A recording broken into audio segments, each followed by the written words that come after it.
小明，你帮我做一下这个报告。哎，这句话听起来有点像命令哦，小红。啊，我只是请你帮忙啊，有什么问题吗？在职场中文里，一句话听起来是有礼貌还是生硬，有时候就差那么几个词。哇，真的有这么严重吗？绝对有。在职场里，如果你用命令式语气，那可就是从礼貌直接跳到冒犯了呀。那要怎么说才能显得专业又高级呢？当然有，今天 Mr. Chinese Channel 就要教大家如何用礼貌结构，让你在职场上说的又专业又高级。因为职场晋升从说话开始，所以在中国的职场，讲话方式比内容还重要。那要是我太客气，会不会别人以为我假啊？记住，中文职场要求客气和委婉，会说话的人都升职快。没错，就像在玩猜谜游戏一样，你必须把你的要求包装成建议或者请求，这样才不会显得咄咄逼人。我们需要使用缓冲词来削弱命令感，最重要的3大工具就是语气助词。让我们来看你刚才犯的错误。你说，你帮我做一下这个报告，这句话带有命令的语气。你可以说，能麻烦你帮我一下吗？这句话更礼貌，更柔和，语气听起来像是在客气地请求别人帮忙。是的，你说的对。麻烦你直接表明这是个打扰，你的行为体现了客气。一下将原本可能是大任务的工作缩小成小动作，让对方觉得轻松。能和吗？把一个陈述句变成了询问句，给了对方拒绝的权利。另外，我还有一句听起来也很高级哦。快说吧，小明。那就是如果方便的话，能帮我一下吗？很好。使用如果方便的话，它将主动权完全地交给对方，让对方感到被重视和体谅。此外，敬语的使用也是职场礼仪的基础。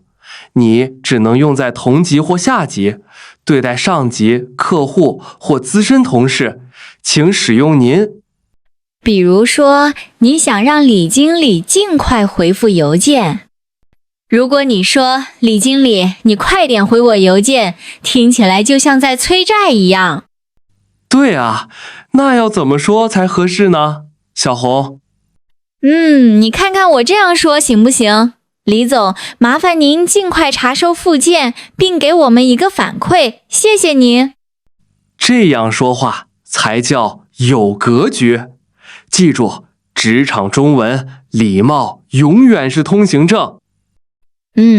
这些我都懂。不过啊，小明，我最怕开会，因为我一说话就冷场。因为你太直接了。比如别人提方案，你说这个不好，这样说可不太好哦。先礼后兵，你的意见要像棉花糖一样柔软，而不是石头一样生硬。那我该怎么委婉一点？可以说，我有一点不同的看法，或者我觉得我们可以考虑一下。你说的太对了。这样一来，对方会觉得是需要再考虑一下方案，而不是被直接否定。在职场上，这样说话就能避免让彼此尴尬或伤感情。示例，我觉得我们可以考虑一下，把推广预算转移到线上。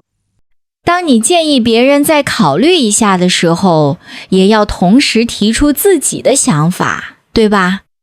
没错，这种时候你应该清楚地表达自己的看法，但是要说得委婉一点，让对方感觉你是在提供一个参考角度，而不是在拍板定案。那要怎么说才好呢？你可以用这样一句话：我个人的看法是，因为不太确定，所以你需要补充一句，不过还需要再讨论一下。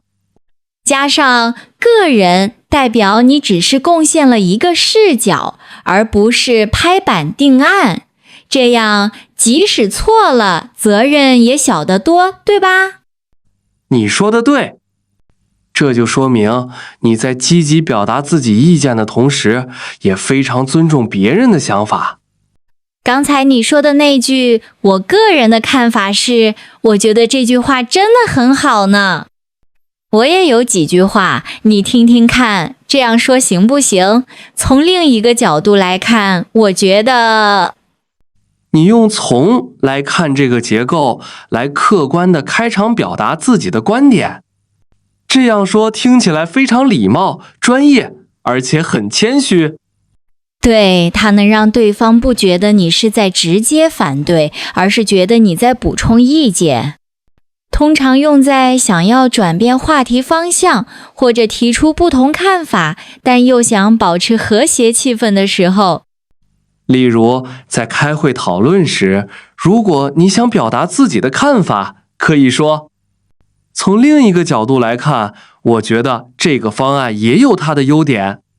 对，在开会或团队讨论时，千万不要说你错了，这是职场里的禁用词。当你必须反驳时，请遵循以下3个部分的结构。虽然你的想法很好，但我有一点不同的看法，也许我们可以试试。没错，职场里谁会说谁赢，对吧，小明？没错，开会固然重要，但通过邮件沟通也同样关键。我发现很多人写邮件还是太简单、太随意了。很多人写邮件喜欢说“快点发我，看一下”，听起来像是在催债。写邮件的关键在于简洁、准确、专业。在书面交流中，敬语的使用更是不可或缺。有哪些好用的句子？快给大家介绍一下吧，小明。有一句很重要的话是“请查收附件”，语气礼貌而不繁琐，非常适合用于职场邮件。太好了，那我也可以说“请查收附件中的文件”，或者相关资料已附上，请查收。不错，小红。大家记住，不要写文件在这里，这太随意了。查收才具备正式性。啊，小明，要是需要对方确认邮件，该怎么说呢？我们应该用这句话：麻烦您确认一下时间，谢谢您的配合。对呀，我们又用到了麻烦您这个表达。这个词非常礼貌，常用于你请别人帮忙的时候，比直接下命令要委婉得多。例如，明天上午10点的会议，麻烦您确认一下时间。听起来既礼貌又专业，还能体现出你对对方的尊重。最后，要不要加此致敬礼？当然，这样一看就像大公司的人写的。这2句是文言文式的客套，适用于对外的正式的邮件，日常内部邮件可以用。祝您工作顺利。理论讲完了，现在我们来进入实战演练。我们一起来看看这些句子在实际工作对话中的用法吧。玛丽，请问你现在方便吗？能麻烦你帮我一下吗？没问题，请说。是关于上周那个销售数据的。如果方便的话，能不能麻烦你帮我把表格中的区域汇总一下？下午4点半，客户就要这个。没问题，请你麻烦把文件查收到我的邮箱，并注明紧急，我保证4点前完成。谢谢你的信任。尊敬的各位观众，虽然刚才的对话只有短短4句话，但却浓缩了我们今天关于职场中如何委婉请求同事帮忙的全部要点。同事说了，请问你现在方便吗？开头先问对方此刻是否方便，体现了对收件人时间安排的尊重。他还说了，能帮我一下吗？这句话表达了事情有些紧急，需要对方协助，但又不会让人感觉被强迫。这些句子都是我们之前学习过的，对吧？他还提供了明确的背景，关于上周那个销售数据，帮助收件人立即理解邮件的目标。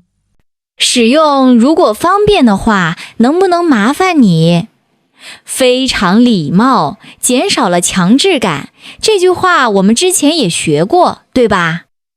我注意到他还给出了具体的截止时间，下午4点半，客户就要这个，这不是非常重要吗？没错。那时候玛丽说，请你麻烦把文件查收到我的邮箱，并注明紧急。他强调了工作方式，通过邮件发送文件并标注紧急。使用我保证表示责任感和可信赖性，在职场环境中非常重要。原则：始终确认工作方式和截止时间，同时传达可信任和负责任的态度。大家看看企划书第5页的 A 方案，我认为这个方案最有创意，也最稳妥。大家有没有补充？领导，我有一点不同的看法。玛丽，请说。虽然这个方案的设计感很强，但是我个人的看法是，我们的客户可能不太容易接受。我觉得我们或许可以增加一个互动环节会更好。我明白了你的意思，这是一个建设性的意见。麻烦你将这个互动环节的细节写成邮件，谢谢你的配合。好的，领导，请查收。当老板问有没有什么补充时，玛丽并没有直接说我不同意，而是用了我有一点不同的看法作为你错了的替代表达。你还记得这句话吧，小红？没错，我有一点不同的看法，在会议中非常礼貌，不会让老板或同事感到尴尬。他还使用了结构，虽然，但是，这是一种礼貌的转折连接方式，用来解释理由或阐述观点的依据。当他提出方案时，他用了也许会更好。这种表达方式提出建议很温和，不带强制感，真是非常专业，对吧？最后，老板说了，我理解你的意思，并且评价是具有建设性。这表明老板完全接受了他的表达方式。注意老板的结尾语，麻烦你写成详细的邮件，谢谢你的配合。老板用了麻烦你和谢谢来回应，这表明老板已经从被反对的角色转变为与专家合作的角色，是一种平等且尊重的态度。企划书是专业术语，稳妥通常用于项目风险评估中。尽量使用这些词，让你的表达更有分量。好了，小明，我觉得大家今天的课程已经掌握的差不多了。好的，各位职场中文的精英们，今天的课程内容非常充实。今天我们不只是学会了如何请同事帮忙，以及在会议中如何表达自己的意见，还学会了在工作中如何通过邮件进行有效沟通。记住，礼貌永远是你最强大的沟通武器。在中文职场，语言越软，力量越大。从今以后，告别那些硬邦邦的话语，做一个说话带风的职场人。如果你觉得今天的技巧对你有所启发，请别忘了3连支持 Mr. Chinese Channel。下一期你想看更刺激的职场话题吗？在评论区告诉我们。下次见，祝您工作顺利，拜拜。下次见。